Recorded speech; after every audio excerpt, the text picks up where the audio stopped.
بسم الله الرحمن الرحيم. هل أتاك حديث الغاشية؟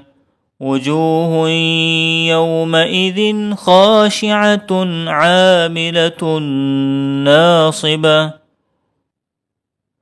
تصلى نارا حامية تسقى من عين آنية ليس لهم طعام إلا من ضريع لا يسمن ولا يغني من جوع.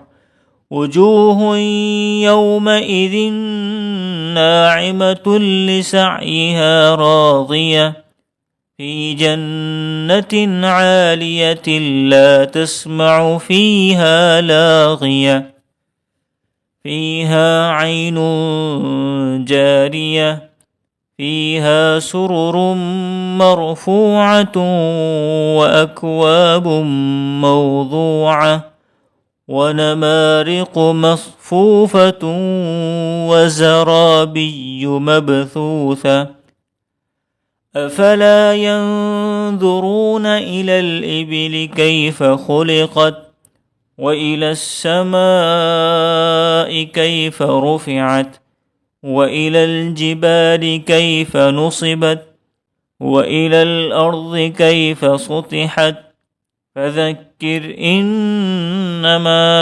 أنت مذكر لست عليهم بمسيطر إلا من تولى وكفر فيعذبه الله العذاب الأكبر إن إلينا إيابهم ثم إن علينا حسابهم.